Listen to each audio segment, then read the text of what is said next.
Okay, class 5, part 2.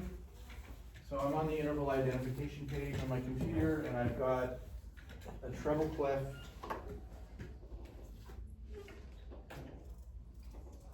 and there's a D and a G flat. And down below are all the choices that I have in my handout. Is the augmented intervals, the major intervals, the minor intervals, and the diminished intervals. So what is that? What is D to G flat? So D is 1. What's G without the flat? A fourth. What kind of fourth? A D to G would be perfect fourth, right? Oh, yeah. Think of the key of D. The key of D has an F sharp and a C sharp. So if you go D, E, F sharp, G, D to F would be a perfect fourth. If you pull the 4 out of a major scale, it's perfect, okay? 4, 5, and 8 are perfect intervals. 2, 3, 6, and 7 are major intervals. Okay, so D to G would be a perfect fourth, but what's D flat, G flat? If I'm flatting a perfect fourth, it becomes, what? No, minor only happens from major. Perfect intervals don't become minor. They become diminished. Remember that? I said it goes straight down and skips the minor row? So this would be a diminished fourth. Let's see if I'm right. So I'm gonna click D4 down below. It turns green and it gives me a new one. That means if it turned red, it would stay there and you'd have to keep guessing until you got it right. This is diminished fourth. You understand why? No? Not really, because you didn't flat twice. Well, diminish you don't. Look at my explanation here. This is what's tricky. On the bottom where my asterisks are, it says diminished fourth, fifth, and eighth in intervals are flatted once from perfect intervals. I see, okay. See how on my chart, there's nothing there. Yeah. So it goes straight to diminished. Where major intervals, you flat it once, they become minor. You flat them twice, they become diminished. The major intervals have to go through minor first. So major intervals flatted twice become diminished. Perfect intervals go directly diminished when you flat them once. Okay. So it's a diminished fourth. So this new one, we have a D sharp. No, I'm sorry, it's a D and an E sharp. D and E sharp. So D to E would be what? Second, right? But which kind? So from the major scale, D major, we have F sharp and C sharp. So D to E, just 1 to 2. Major second, right? D to E. But E sharp is what? Augmented second, right? Because I raised the major interval a half step. Let's see if I'm right. I'll press A2. Yeah, it plays it for me. If I couldn't hear it, it went ding. All right, now we have a new one. Now here we have a key signature, which may or may not affect the notes. The key signature is B flat and E flat. Does anybody know what scale or key uses that? That's why you gotta know your keys. So this is the key of B flat. The key of B flat has B and an E as flat. So it's B flat, C, D, E flat, F, G, A, and then B flat. So this is the key of B flat. And the notes are, there's a G and then a B over it. So is that a B or is that something else on top?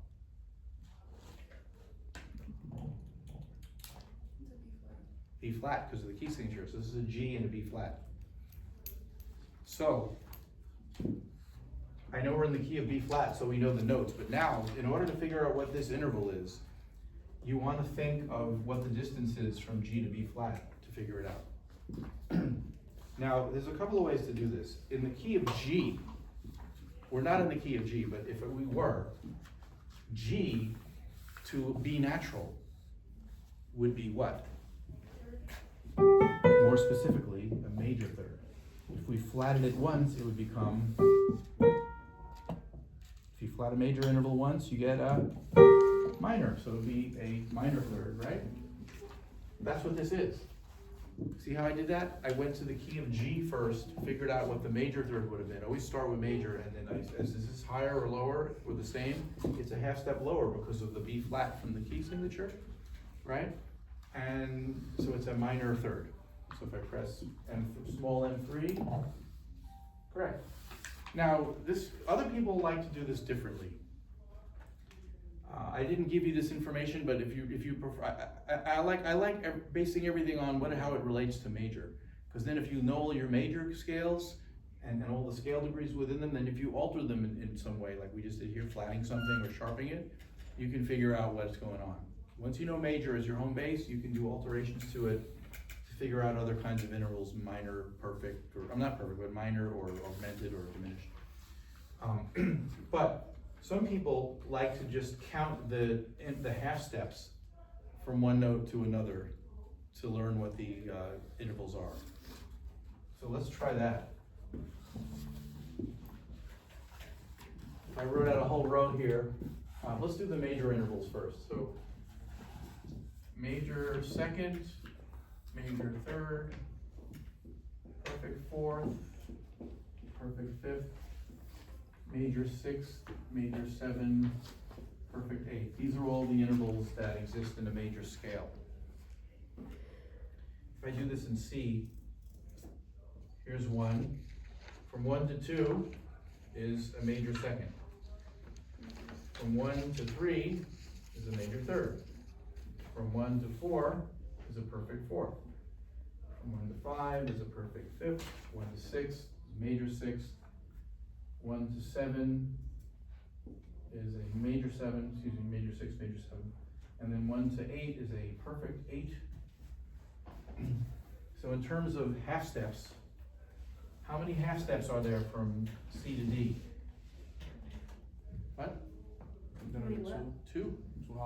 Yeah, because C to C sharp is 1, and then C sharp to D is 2. So there's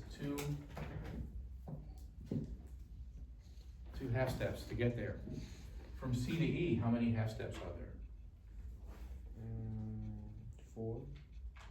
Let's see, C to C sharp to D sharp to E, 4, good.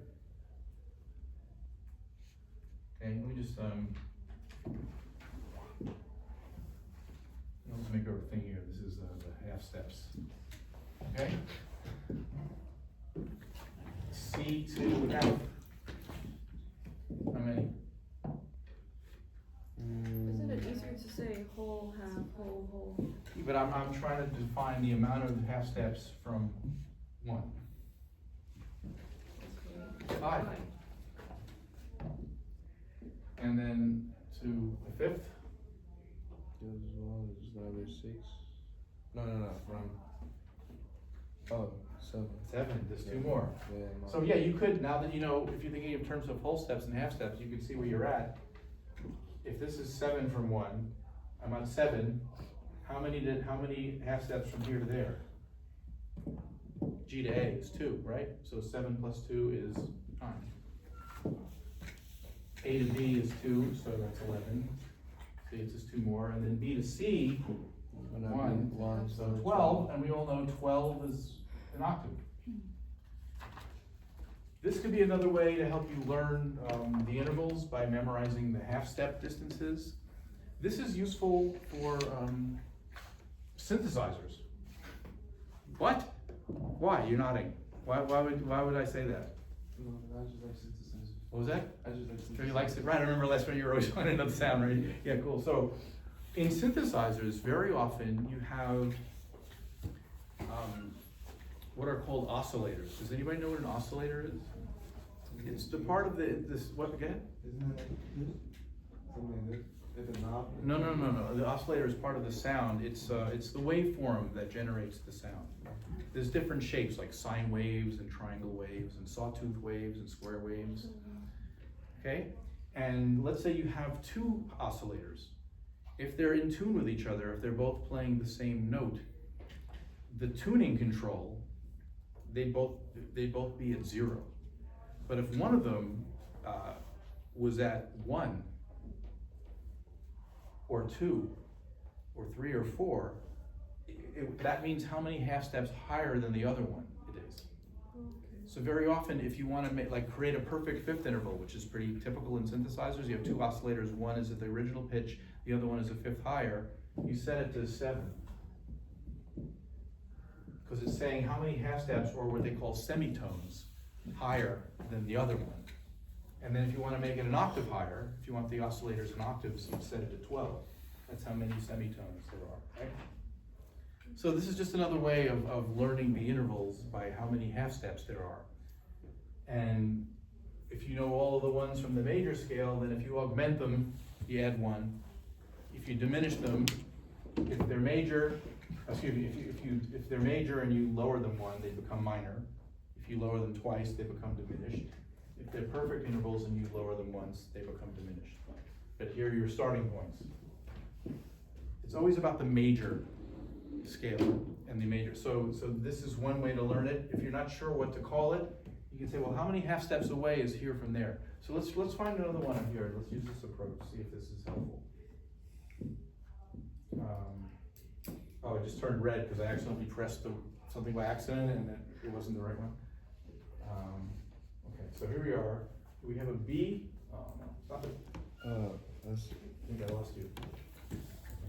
It's a B and an A, and there's an F sharp in the key signature. So, can I erase this? Yeah. Okay.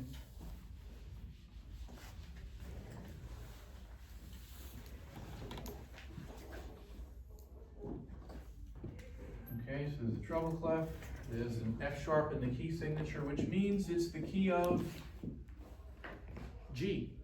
We should all know that one. Key of G has an F sharp. All other notes are natural. And then we have a B and an A.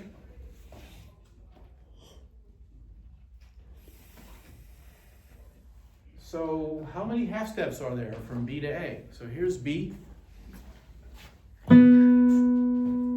Here's A. So I'm going to count off. I'm going to count not including the first one because it's the distance from the first one. So here's B. And I'm going to go up in half steps. 1, 2, 3, 4, 5, 6, 7, 8, 9, 10. It's 10 higher. Now, if you remember from before, 11 was a major 7. So major 7 equals 11. This is 10. What is it? It's a half step lower than a major 7. So if you lower a major 7 by 1, it becomes what? Minor, right. So minor 7 is 10. This is a minor 7. It's another way to figure it out. So let's press small m7, see if I'm right. And I am. Let's do another one. So the key signature is B and E. We saw that before. This is B flat scale, B flat key. And then the notes are F and a really high C. So let's start with F here, for this one. And not counting that one, I'll go up in half steps to C. 1, 2, 3, 4, 5, 6, 7. I mentioned that one before. I said this is really common in synthesizers to tune one up 7 half steps or 7 semitones. Do you know what that interval is? Perfect fifth. Or we could do it the other way. In the F scale, F is 1, F, G, A, B flat, C, 5. F to C, perfect fifth. So I got there in 2 different ways, either by the half steps, 7 half steps, right? Or just knowing that in F, C is the 5 from the scale. If it's from the scale, it's perfect fifth. The perfect intervals are on 4, 5, and 8. The major intervals are on 2, 3, 6, and 7. Yes? Okay, let's do one more.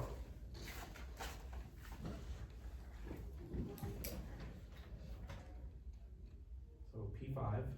Yep. Okay, this one's weird.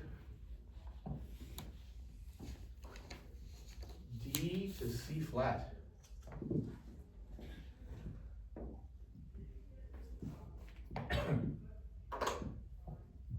All right, so in the key of D, we have F sharp and C sharp.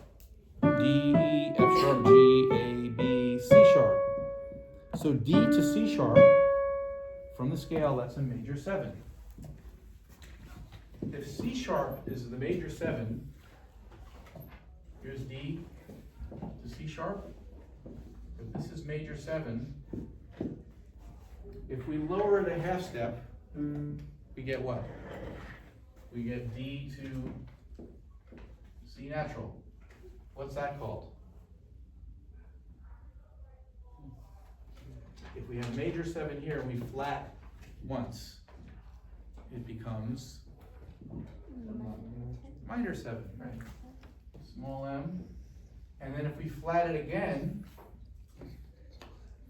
we get C flat. What's that? Diminished what? 7. That's what that is.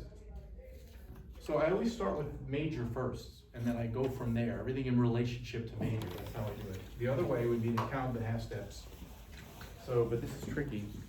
From D up to C flat, here's D. Okay, 1, 2, 3, 4, 5, 6, 7, 8, 9. It's 9 half steps. Now 9 half steps from before was the 6, major 6, which is B, right?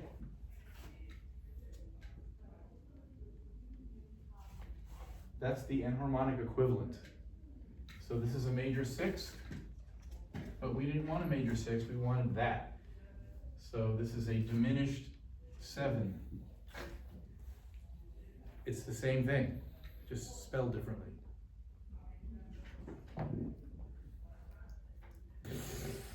Right? Yeah. Is this really confusing? A little bit.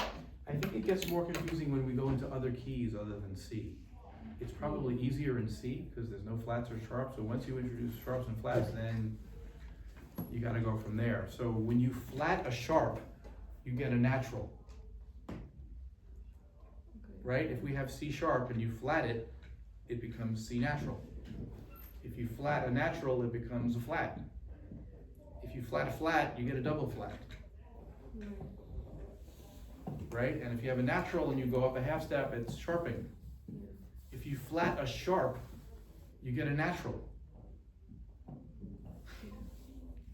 If you flat a sharp twice, excuse me, if you sharp a flat twice, you get a sharp.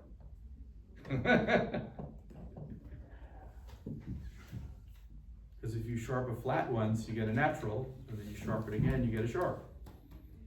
If you sharp it 3 times, you get a double sharp. It's all very confusing, but Right. if you follow how it works, Mm-hmm. you can eventually wrap your head around all this. Any questions? No. So try this interval thing, this page here. What is it called? It's called Music theory. interval identification. Yeah. So enough of that. Let me, what do we have till 1:45? Oh, we have to 1:30, right? So 4 minutes. Let's quickly try to sing some of these. All right, here's a C.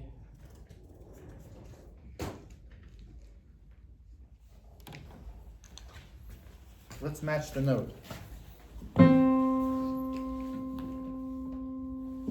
La. La. Can everybody sing that? Everybody? La. La, la, octave lower, okay, good enough. All right. We did this last time, right? So here's a C, what's this? D. Sing it. D. D, good. C, D. Can everybody hear that?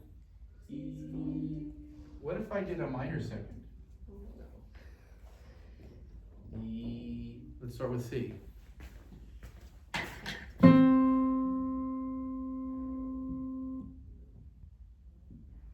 Here's a major second. Or what's the minor second? C. How do you sing C to D flat? Can anyone hear that? Good. See if she got that? Da-da. And major is da da. That was not easy. Da, da, da, da. Right? You can learn how to hear that. Isn't that interesting? Yeah.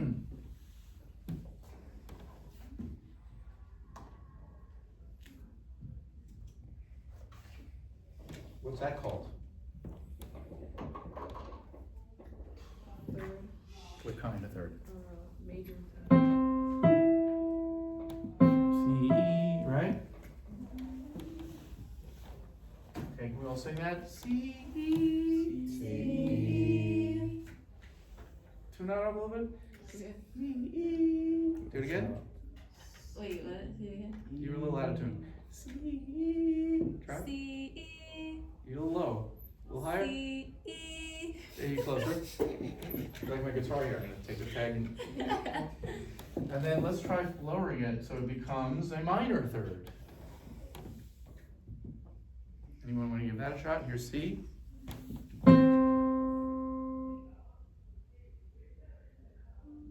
Here's major.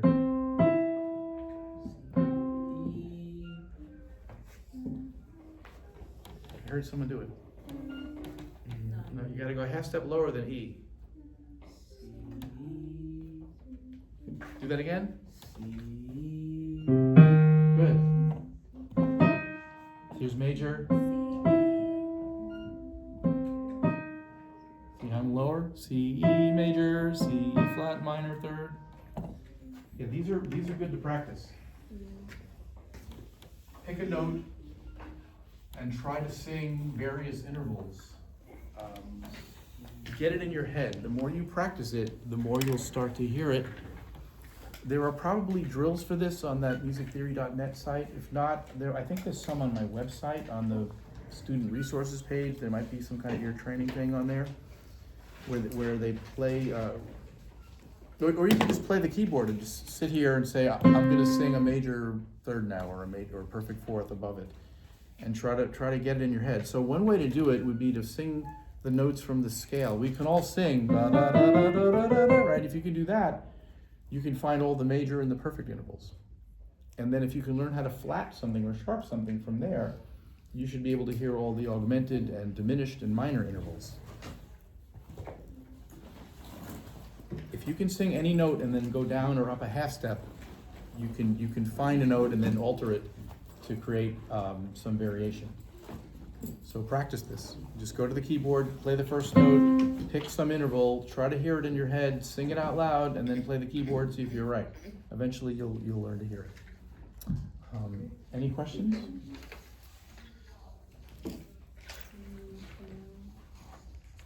Okay, I'm gonna stop recording.